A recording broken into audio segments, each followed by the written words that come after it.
il y a quelque chose d'assez extraordinaire. Le Mishnah Brura, qui est un livre de Halacha, nous dit que on ne fait pas de bracha sur le mont Sinaï. Vous savez qu'on a un principe thoraïque que quand on voit un lieu où il y a eu un miracle, eh ben on fait une bénédiction sur ce lieu. On dit chez Hassan Nissim Lavotenu, qu'il a fait des miracles à nos pères dans ce lieu-là.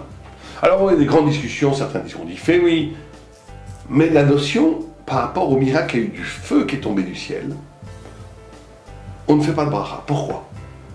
Parce que c'est pas un miracle. Et pourquoi c'est pas un miracle? Parce que c'est la façon même d'étudier la Torah. Quand on étudie la Torah, on est censé avoir autour de nous un halo de feu. C'est pas un miracle, c'est la vérité de la Torah elle-même. On raconte que quand Elisha ben Abouya, qui était un très grand Tana avant de tomber, était le jour de sa Brit Mila, quand il était petit, quand il était un nourrisson, la Brit Mila a eu du retard. Et Rabbi Eliezer, Rabbi Yeshua, ou Rabbi Eliezer s'est mis à étudier la Torah. Et quand ils ont étudié la Torah, un feu est descendu du ciel. Et le père Abouya, il est venu voir, il a dit, vous êtes venu brûler ma maison? Il a dit, non, non, non, ils ont répondu, Betlimout, ils ont répondu avec une innocence, on étudie la Torah, et quand on étudie la Torah, il y a du feu autour de nous. Ça veut dire que c'est pas un miracle, c'est la notion même de Torah. La Torah, elle excède le cosmos, elle rejoint le feu originel.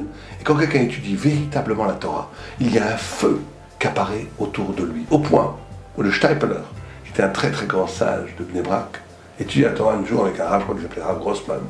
Ils étudient, et à un moment donné, ils ne comprenaient pas très bien ils n'arrivaient pas à comprendre un point très profond du Talmud. Et un, il dit, allons voir, on y dit, je lui dis, allons voir le Guis, allons voir le beau-frère. Et le Chazonish est invité juste à côté, le grand Chazonish.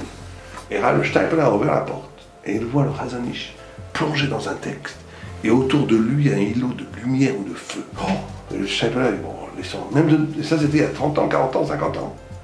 Jusqu'à aujourd'hui, il y a des phénomènes de feu autour de l'étude de la Torah. Et j'ai un rave que je connais très bien qui a posé la question à Steinman en lui demandant est-ce qu'il a écouté cette histoire du Steipler. Il dit que le Steipler lui aurait raconté de vive voix cette histoire qu'autour du Chazonish, il y avait un îlot de feu.